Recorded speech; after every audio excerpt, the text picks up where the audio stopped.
A single rainy Saturday can cost a theme park more money than it makes on its best day all summer, and there's nothing anyone can do about it. Not the CEO, not the engineers, not the guy in the mascot suit. The weather doesn't care about your business model. Welcome to one of the strangest businesses in America, a business where the product is joy, the overhead is enormous, and the entire operation can be shut down by a thunderstorm nobody saw coming. Let's start with the obvious question. How much does it actually cost to build one of these places?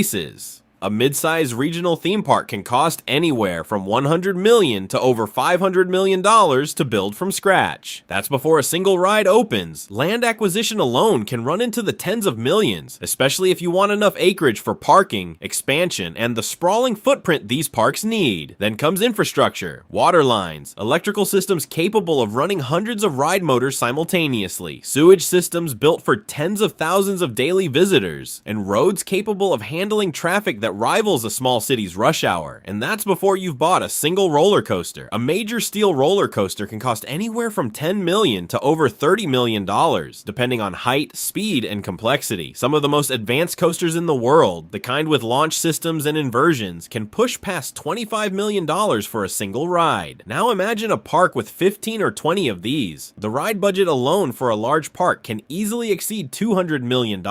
Disney's Magic Kingdom, one of the most visited theme parks on Earth, sits on over 100 acres, not counting the surrounding resort infrastructure. Universal Studios Orlando's Epic Universe, one of the most expensive theme park developments in modern history, has been reported to cost several billion dollars when fully built out. These aren't small business investments. These are infrastructure projects on the scale of small airports. So who's actually making money here, and how? The obvious answer is ticket sales. But here's something that surprises a lot of people. Ticket revenue is often not even the biggest source of income for a major theme park. Food, beverage, and merchandise, what the industry calls in-park spending, frequently generates as much or more revenue than admission itself. Think about the last time you went to a theme park. The ticket got you in the gate, but then there was the $12 bottle of water, the overpriced churro, the $50 souvenir hat your kid absolutely had to have. None of that is an accident. Theme parks are engineered quite literally by design teams to maximize what's called dwell time, how long you stay and spend inside the gates. This is where the concept of per capita spending becomes the most important number in the entire industry. It's not just how many people walk through the gate, it's how much each person spends once they're inside. A park can have fewer visitors than a competitor and still make more money simply by getting each guest to spend more per visit. Let's talk about labor, because this is where a lot of the hidden cost lives. A major theme park can employ anywhere from a few thousand to over 70,000 seasonal and full-time workers during peak season. Ride operators, maintenance engineers, security staff, food service workers, costume performers, all of them need training, all of them need to be paid, and many of these roles require specialized certification, particularly ride mechanics and safety inspectors. Speaking of safety, this might be the single most expensive, least visible cost center in the entire industry. Every ride at a major theme park undergoes daily inspections before opening. Some components are inspected multiple times a day. Roller coaster restraints, track welds, hydraulic systems, all of it checked, logged, and rechecked, because a single failure isn't just a financial disaster. It's a life safety catastrophe that can end a company's reputation overnight. Insurance costs reflect that risk. Liability insurance for a major theme park operator can run into the tens of millions of dollars annually. A single serious accident can trigger lawsuits, regulatory investigations, and reputational damage that takes years to recover from if it ever fully does. Now, here's the part that makes this industry genuinely brutal from a financial planning perspective. Seasonality. Many regional theme parks generate the overwhelming majority of their annual revenue in just a 12 to 14 week window during summer, plus a smaller bump around Halloween and winter holidays. That means fixed costs, staff, maintenance, debt service on that enormous initial construction loan have to be covered year-round, using revenue concentrated into a fraction of the calendar. This is why weather isn't just an inconvenience for this industry, it's an existential threat to quarterly earnings. A rainy month during peak season can meaningfully affect a publicly traded park operator's stock price. Some companies have started disclosing weather impact directly in earnings calls to investors, because it's become that significant a variable. Let's put some real numbers next to this seasonality problem, because it makes the risk much more concrete. Cedar Fair, before its 2024 merger with Six Flags, historically reported that a significant majority of its annual net revenue was generated between Memorial Day and Labor Day, roughly a 100-day window. window. Outside of that stretch, many of its parks operated only on weekends, or closed entirely during winter months. That means nearly all of a park's annual performance is decided in about a quarter of the calendar year, which is an extraordinarily narrow window to absorb any operational disruption, whether that's a heat wave, a hurricane, or a slow economy affecting discretionary spending. Let's talk about who actually owns these things, because the ownership landscape is more consolidated than people realize. Disney and Universal, through their parent companies, operate some of the most recognizable parks in the world, but there's also Six Flags Cedar Fair, which merged with Six Flags in 2024 to form one of the largest regional theme park operators in North America, and Hershend Entertainment, which owns parks like Dollywood. That Six Flags and Cedar Fair merger is worth pausing on because it reflects something important about this industry's economics. Regional theme parks have increasingly consolidated because scale genuinely matters. Shared purchasing power for ride manufacturing, shared marketing budgets, shared season pass programs across multiple parks. All of it reduces cost per location in a way a single standalone park simply can't achieve. Speaking of season passes, this is one of the smartest financial innovations the industry has adopted in the last 2 decades. Season pass and membership programs create recurring, predictable revenue, paid up front, often months before the park even opens for the season. It shifts some of the seasonality risk away from single-day ticket sales and toward a subscription-like model that smooths out cash flow. Let's talk about licensing too, because this is where the numbers get almost absurd. Universal's deal to build attractions based on properties like Harry Potter or Nintendo's Super Mario involves significant licensing fees paid to the intellectual property holders. These deals aren't cheap, sometimes involving both upfront payments and a percentage of ongoing revenue generated by the themed area, but the payoff can be enormous. Universal's Wizarding World areas have been widely credited with meaningfully boosting attendance and per capita spending at the parks that built them. This raises an interesting question about where the actual value sits in this industry. Is the value in the physical infrastructure, the steel and concrete and hydraulics, or is the value increasingly in the intellectual property, the characters and stories that make people willing to travel across the country and pay hundreds of dollars for a single day? Increasingly, the smartest operators in this industry seem to believe it's the second one. Let's talk about a cost most people never think about: renovation and reinvestment. Rides don't last forever, and neither does guest interest in the same experience year after year. Major parks are expected to continuously invest in new attractions, sometimes tens of millions of dollars annually, just to maintain attendance levels, let alone grow them. A park that stops investing in new experiences tends to see attendance decline within just a few years, as guests perceive it as stale compared to competitors constantly announcing new coasters and lands. This creates a treadmill dynamic that's somewhat unique to this industry. You're never actually done building. The moment a major new attraction opens, planning has often already begun on the next one, because the competitive landscape simply won't allow a park to stand still. Here's a question worth sitting with. If a park spends enormous sums keeping guests entertained, safe, fed, and spending money, who's really the customer in this relationship? And who's the product? Some critics of the industry have pointed out that guests themselves become a kind of data source. Their spending patterns, their dwell time, their preferences, all tracked and optimized, sometimes through the very apps and wristbands marketed as convenience features. Let's talk about a real financial risk that's become more pressing in recent years.